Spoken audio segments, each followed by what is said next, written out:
ஈழத்து சினிமாவில் மற்றொரு சிறந்த அத்தியாயம் ஐபிசி தமிழ் பெருமையுடன் வழங்கும் பொம்மை செப்டம்பர் 19 முதல் நாடளாவிய திரையரங்குகளில் வெற்றி நடை போடுகிறது.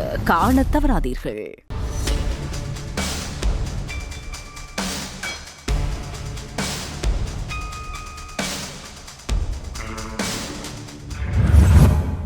வணக்கம். மற்றொரு தீர நோக்கல் நிகழ்ச்சியோடு இணைந்திருக்கின்றோம். நாட்டில் நிறைய நகர்வுகள் இடம்பெறுகிறது. முதலாவது பேசு பொருளை உண்டு பண்ணி இருக்கின்ற இந்த விடயம் செவ்வந்தியினுடைய நகர்வு. அதையும் விடுத்து இருக்கக்கூடிய அடுத்த ஒரு பிரச்சனை என்பது இந்த மனித புதைக்குழியின் சார்ந்தான இன்னொரு பக்க நகர்வு. அதையும் விட காலநிலை எவ்வாறு செல்வாக்கு செலுத்துகின்றது, இவைகள் சார்ந்தெல்லாம் நாங்கள் பார்க்க வேண்டிய தேவை இருக்கின்றது. இவை சார்ந்து நாங்கள் பார்க்க போகின்றோம். நேபாளத்திலிருந்து வரவழைக்கப்பட்டு தடுப்பு காவலில் வைக்கப்பட்டுள்ள இசாரா செவ்வந்தியிடம் மேற்கொள்ளப்படுகின்ற விசாரணைகளினூடாக பல விடயங்கள் வெளிவருவதாக காவல்துறையினர் சொல்லியிருக்கின்றனர். நேபாளத்தில் கைது செய்யப்பட்டு இலங்கைக்கு அழைத்து வரப்பட்ட இசாரா செவ்வந்தி கனேமுல்ல சஞ்சீவின் கொலைக்கு பின்னர் எப்படி தப்பிச் சென்றார் என்பது குறித்த பல உண்மைகள் விசாரணைகளில் அதிகாரிகளிடம் அவர் வெளிப்படுத்தியிருக்கிறார். கொலை சம்பவத்துக்கு பிறகு 2 மாதங்களுக்கு மேலாக மதுகம மற்றும் தங்கால பகுதியில் தான் மறைந்திருந்ததாக சொல்லியிருக்கிறார்.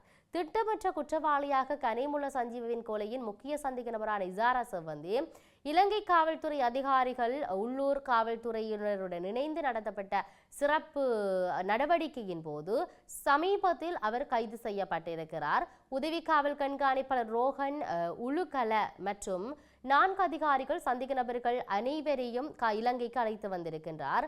அழைத்து வரப்பட்ட அனைவரும் சிறப்பு பாதுகாப்பின் கீழ் பல காவல்துறை குழுக்களிடம் ஒப்படைக்கப்பட்டிருக்கின்றார்கள்.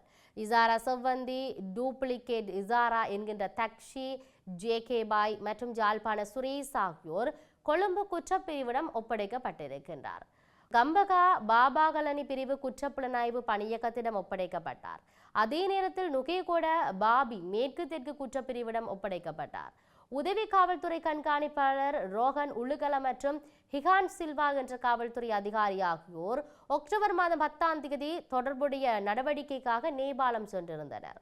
நேபாளத்துக்கான துணை தூதர் ஜமீரா முனசிங்கவும் அவரது கணவரும் தேவையான அனைத்து வசதிகளையும் வழங்கியதோடு அந்த நாட்டு காவல்துறையினரின் தொடர்பு கொண்டிருப்பதாக சொல்லப்பட்டிருந்தது. அதனைத் தொடர்ந்து உள்ளூர் புலனாய்வு அதிகாரிகள் நடவடிக்கை எடுத்து மற்றொரு தரப்பினர் மூலம் ஜே.கே. பாயை கைது செய்தார்கள். இசாராவை பற்றி ரோஹான் உலுகல அவரிடம் கேட்டபோது அவர் தனக்கு தெரியாது என்று சொல்ல காவல்துறையினர் இசாராவினுடைய தொலைபேசியை கண்டுபிடித்து அவரிடமிருந்து பல விடயத்தை கண்டுபிடித்திருக்கிறார்கள். விசாரணையின் போது இசாராவின் இருப்பிடம் கண்டுபிடிக்கப்பட்டது. ஒலுகலவும் மற்ற காவல்துறை அதிகாரியும் அவருடைய வீட்டுக்கு சுமார் 5 வீடுகள் தொலைவில் தாங்கி விசாரணைகளை நடத்தியதாக சொல்லியிருந்தார். அந்த இடத்துல நேபாள காவல்துறையினர் நடத்திய விசாரணையில இந்தியாவின் பெங்களூர்ல இருந்து வந்த தமிழினி என்ற பெண் சம்பந்தப்பட்ட 2 மாடி வீட்டின் மேல் தளத்துல வாடகைக்கு தங்கியிருந்ததாக சொல்லப்பட்டிருந்தது. அதற்காக அவள் மாதத்துக்கு 6000 ரூபாய் நேபாள ரூபாயை செலுத்தி இருக்கிறார் என்பதும் தெரிய வந்திருக்கிறது. விசாரணையில் இசாரா செவ்வந்தி தமிழினியாக காட்டிக்கொண்டது தெரிய வந்தது. அனைத்து தகவல்களையும் சரிபார்த்த பிறகு நேபாள காவல்துறையினோடு சம்பந்தப்பட்ட இடத்துக்கு சென்ற ஒலுகல மற்றும் பிற அதிகாரிகளின் கீழ்த்தளத்தில் தங்கி இசாராவை கைது செய்ய மேல்மாடிக்கு அனுப்பப்பட்டதாக தெரிவிக்கப்படுகிறது. அதன்படி நேபாள காவல்துறையினர் இசாராவை கைது செய்த போது அவர் எதிர்ப்பும் காட்டவில்லை. பின்னர் ரொஹான் உலுகல இசாரா செவ்வந்தி இருந்த இடத்துக்கு சென்று தேவையானதை எடுத்துக்கொள்ளுங்கள் என்று கூறினார். இதன்போது செவ்வந்தி, ஐயா, எனக்கு இந்த நாடு சலிப்பாக இருக்கிறது என்று கூறியதாக சொல்லப்படுகிறது. விசாரணையின் போது கனேமுல்ல சஞ்சீவ கொலை செய்யப்பட்ட பின்னர் சுமார் 1 மாத காலமாக மதுகம பகுதியில் தான் ஒரு வீட்டில் பதுங்கி இருந்ததாக சொல்லியிருக்கிறார். பின்னர் பத்மேவின் அறிவுறுத்தலின் பேர்ல மித்தனிய பகுதிக்கு சென்ற சுமார் 1 மாதம் அங்கேயும் தங்கியிருந்திருக்கிறார். பெக்ஸ்கோ சமன் அதுக்கு தேவையான அனைத்து ஏற்பாடுகளையும் செய்து தந்தார் என்ற விடயம் தெரிய வந்திருக்குது. பின்னர் யாழ்ப்பாணம் சென்று 3 நாட்கள் தங்கியிருந்து ஜே.கே. பாயுடன் படகு மூலம் இந்தியாவுக்கு தப்பிச் சென்றிருக்கிறார். இந்தியா செல்ல சுமார் 5 மணி நேரம் எடுத்ததாகவும் ஒரு பெரிய படகுல சிறிது தூரம் சென்று பின்னர் சிறிய படகுல இந்தியாவுக்குள்ள நுழைந்ததாகவும் அங்க இந்தியாவில் தமிழினி என்ற பெயரில் ஜே.கே. பாய் ஒரு இந்திய அடையாள அட்டை ஒன்றை தயாரித்து தந்ததாகவும் பின்னர் நேபாளத்துக்கு சென்றதாகவும் சொல்லப்பட்டிருக்கிறது. இந்த விசாரணையின் போது ஜே.கே. பாயை தவிர தன்னுடன் மேலும் 4 பேர் இருந்ததாக இசாரா சொல்லுகிறார். அந்த குழுவும் கைது செய்யப்பட்டிருக்கிறது. மேலும் கைது செய்யப்பட்டவர்கள் கம்பகா பாபா, நுகேகொட பாபி, சுரேஷ் மற்றும் தக்ஷி என்ற விடயம் அங்கு சொல்லப்பட்டிருக்கிறது. செவ்வந்திய ஒற்ற தோற்றத்தை கொண்டவர் தான் தக்ஷி. கெகல் பாத்திர பத்மே கைது செய்யப்படுவதற்கு சுமார் 2 வாரங்களுக்கு முன்பு ஜாழ்ப்பாண சுரேஷும் தக்ஷியும் விமானம் மூலம் நேபாளத்துக்கு சென்றனர். அவர்கள் 6 பேரும் ஒரு வீட்டில் தங்கியிருப்பதாகவும் பத்மே கைது செய்யப்பட்ட பிறகு அந்த குழு 6 இடங்களாக பிரிந்து சென்றதாகவும் விசாரணையில் தெரிய வந்தது. மேலும் தக்ஷி என்ற பெண் விவரங்களை பயன்படுத்தி செவ்வந்தியை ஐரோப்பிய நாட்டுக்கு அனுப்ப பத்மே ஏற்பாடு செய்திருந்தார் என்பதும் தெரிய வந்தது. பத்மே கைது செய்யப்பட்டதிலிருந்து அந்த குழு கடுமையான பொருளாதார நெருக்கடிகளை எதிர்கொண்டதாகவும் காவல்துறையினர் சொல்லி இருக்கிறார்கள். இதையும் தாண்டி இன்னொரு விடயம் பேசு பொருளை உண்டு பண்ணியிருந்தது. நான் சொல்லியிருந்தேன் ஆரம்பத்தில், கொழும்பு துறைமுகத்தில் இருக்கக்கூடிய 100க்கும் மேற்பட்ட மனித உடல்கள் மீட்கப்பட்ட புதைகுழியின் அகழ்வு பணிகள் நிறைவடைந்துள்ளதாக நீதிமன்றத்துக்கு அறிவிக்கப்பட்டிருக்கிறது. கொழும்பு நகரின் உயர் பாதுகாப்பு வலயத்தில் ஜனாதிபதி ரணில் விக்ரமசிங்கவின் ஆட்சி காலத்தில் கண்டுபிடிக்கப்பட்ட புதைகுழி தொடர்பான வழக்கு 2025 அக்டோபர் 13ஆம் தேதி கொழும்பு நீதவான் ஹகன் காஞ்சனா திசாநாயக்க முன்னிலையில் விசாரணைக்கு எடுத்துக் கொள்ளப்பட்டது. மனித புதைகுழியிலிருந்து மீட்கப்பட்ட மனித எலும்புகள் குறித்து வைத்திய வகுப்பாய்வை ஆரம்பிக்குமாறு விசேட சட்ட வைத்திய அதிகாரி சுனில் கேகேவுக்கு விசாரணையின் அதாவது நீதவான் உத்தரவிட்டிருந்தார். அகழ்வாய்வில் இருந்து மீட்கப்பட்ட குறைந்தது 106 பேருடைய மனித எலும்புகள் ஏற்கனவே குற்றக்காட்சி விசாரணை காவல்துறையினரின் காவலில் வைக்கப்பட்டிருப்பதோடு எதிர்காலத்தில் நீதிமன்றத்தின் மூலம் பகுப்பாய்வுக்காக ஒப்படைக்கப்பட இருக்குது. கொழும்பு துறைமுகத்தில் அகழ்வாய்வு பணிகள் விசேட தடயவியல் சட்ட வைத்திய அதிகாரி சுனில் கேவகே மற்றும் தடயவியல் தொல்பொருள் ஆய்வாளர் ராஜ் சோமதேவ ஆகியோரால் நடத்தப்பட்டது. அக்டோபர் 13ஆம் தேதி நீதிமன்றத்தில் எதிர்கால வைத்திய பகுப்பாய்வு பணிகள் மேற்கொள்ளப்பட வேண்டும் என்பது அனைத்து தரப்பினரின் பங்கேற்புடன் ஒரு கலந்துரையாடல் நடத்தப்பட வேண்டும் என்பதும் பாதிக்கப்பட்ட தரப்பினரின் சார்பில் முன்னிலையான சட்டத்தண்ணி வஷான் கேரத் என்னுடைய கோரிக்கையாக இருந்தது. நீதிபதி 2025 நவம்பர் 28ஆம் தேதி வழக்கை மீண்டும் விசாரிக்க திகதி நிர்ணயித்திருக்கிறார். கொழும்பு துறைமுகத்துக்கு செல்லும் புதிய அதிவேக வீதியை நிர்மாணிப்பதற்காக பூமியை அகழ்ந்த போது 13/2024 அன்று அந்த பிரதேசத்தில் அமைந்துள்ள பழைய செயலக வளாகத்தில் மனித எலும்புக்கூடுகள் முதலில் கண்டுபிடிக்கப்பட்டிருந்தன. அது தொடர்பில் நீதிமன்றத்துக்கு அறிவித்த பின்னர் கொழும்பு புதுக்கடை மேலதிக நீதவான் பண்டார இலங்கையின் உத்தரவின் பேரில் செப்டம்பர் 5, 2024 அன்று அந்த இடத்தில் அகழ்வாய்வு பணிகள் ஆரம்பமானது. தற்செயலாக கண்டுபிடிக்கப்பட்ட கொழும்பு துறைமுக மனித புதைக்குழியிலிருந்து குறைந்ததா 106 பேரின் எலும்புக்கூடுகள் கண்டுபிடிக்கப்பட்டிருக்கின்றன. இது நாட்டில் இதுவரை அகழ்வு செய்யப்பட்ட 4வது பெரிய மனித புதைக்குழியாக இப்பொழுது பதிவாகி இருக்கிறது. இதையும் தாண்டி இந்தியாவிற்கான விஜயத்தினை இலங்கையினுடைய பிரதமர் ஹருணி அமரசூரிய மேற்கொண்டிருந்தார். அங்கு மேற்கொண்டது பின்பாடு பல பேருடனான சந்திப்புகள், இணக்கப்பாடுகள், பேச்சுவார்த்தைகள் என்பது இடம்பெறுகின்ற பொழுது இலங்கையிடமிருந்து கச்சத்தீவை உடனடியாக மீட்க வேண்டும் என்ற ஒரு விடயத்தை நரேந்திர மோடிக்கு தமிழக முதல்வர் மு க ஸ்டாலின் கடிதம் மூலம் அனுப்பியிருக்கிறார். இலங்கை பிரதமர் ஹருணி அமரசூரிய 3 நாள் பயணமாக புதுடெல்லி சென்ற நிலையில் இலங்கையிடமிருந்து கச்சத்தீவை மீட்க நடவடிக்கை எடுக்க வேண்டும் என்று முதல்வர் ஸ்டாலின் கடிதத்தில் வலியுறுத்தி இருப்பதும், அது மட்டுமின்றி இலங்கை கடற்படையால் சிறைப்பிடிக்கப்பட்ட மீனவர்களையும் படகுகளையும் விடுவிக்க நடவடிக்கை எடுக்க வேண்டும் என்றும் சொல்லியிருக்கிறார்.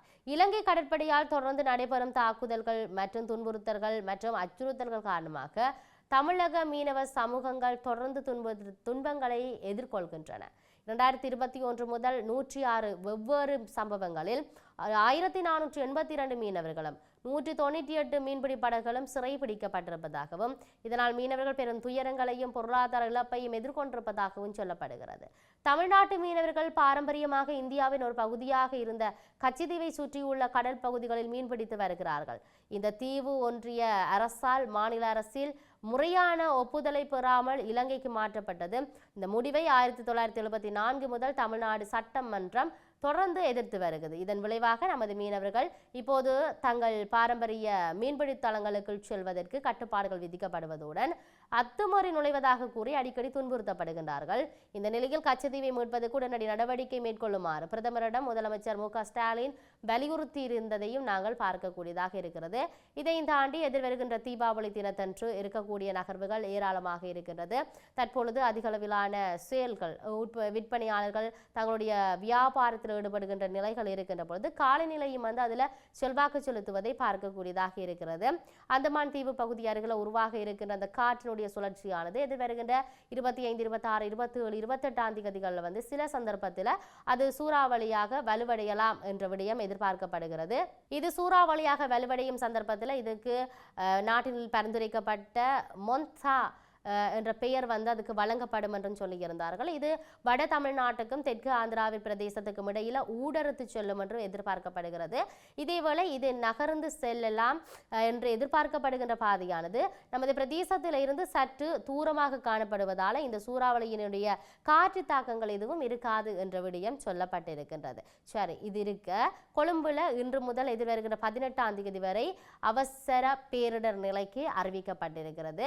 கொழும்பில் அதனை சுற்றியுள்ள பகுதிகளிலும் கனமழை மற்றும் இடியுடன் கூடிய மழைக்கான வாய்ப்புகள் இருப்பதாகவும் வானிலை முன்னறிவிப்புகளை அடுத்து கொழும்பு மாநகர சபை இன்று முதல் 18ஆம் தேதி வரை அவசர கால அனர்த்த பதில் நடவடிக்கையை அறிவித்திருக்கிறது. மாநகர சபை தனது அனர்த்த முகாமைத்துவம் மற்றும் அவசர கால பதில் பிரிவுகள் பாதகமான வானிலையால் பாதிக்கப்படும் குடியிருப்பாளர்களுக்கான உதவுவதற்காக முழுமையாக தயாராக இருப்பதாக அறிவித்திருக்கிறது. இதற்காக அவசர கால மீட்பு படையினர் தயாராக இருப்பதாக அறிவிக்கப்பட்டிருந்தாலும் வளிமண்டலவியல் திணைக்களத்தின்படி பல பகுதிகளில் பலத்த மழை பெய்யக்கூடும் என்றும் தற்காலிக வெள்ளப்பெருக்கு மற்றும் மின்னல் தாக்கம் ஏற்படும் போது அபாயம் இருக்கின்றதாகவும் எதிர்பார்க்கப்படுகிறது. கொழும்பு மற்றும் அதனை சுற்றி இருக்கின்ற பகுதிகளில் வசிக்கும் மக்கள் விழிப்புடன் இருக்குமாறு கேட்டுக்கொள்ளப்படுவதோடு தேவை ஏற்பட்டால் உதவிகளுக்காக மாநகர சபையை தொடர்பு கொள்ளுமாறும் அறிவுறுத்தப்பட்டிருக்கிறது. அதற்கான தொலைபேசி இலக்கங்களும் அவசர கால உதவிக்கு வழங்கப்பட்டிருக்கிறது. 0112222222 மற்றும் 0112686087 என்ற தொடர்பு இலக்கங்களும் கொழும்பு வாழ் மக்களுக்கு அறிவுறுத்தலுக்காக வழங்கப்பட்டிருக்கின்றது என்ற விடயத்தை நாங்கள் இங்கு சொல்லக்கூடியதாக இருக்கிறது. ஆகவே எது எப்படி இருந்தாலும் மிக முக்கியமாக சிந்தித்து இந்த காலத்தில் எங்களுடைய கடமைகளை செய்ய வேண்டிய தேவை இருக்கிறது. காலநிலை என்பதும் செல்வாக்கு செலுத்தி கொண்டிருக்கிறது. இதை தாண்டி அரசாங்கத்தினுடைய அடுத்த கட்ட நகர்வுகள் என்ன, சிவந்தியினுடைய விஷயம் சார்ந்து, சிவந்தியினுடைய வழக்கு விசாரணை சார்ந்து என்பதை நாங்கள் பார்க்க வேண்டும். இப்படியெல்லாம் நிறைய விடயங்கள் நகர்ந்து கொண்டிருக்கிறது. பொறுத்திருந்து பார்ப்போம் இதனுடைய நடவடிக்கைகள் எப்படி தொடரப்போகின்றது என்பதை மற்றும் ஒரு பதிவினூடாக சந்திப்போம். வணக்கம்.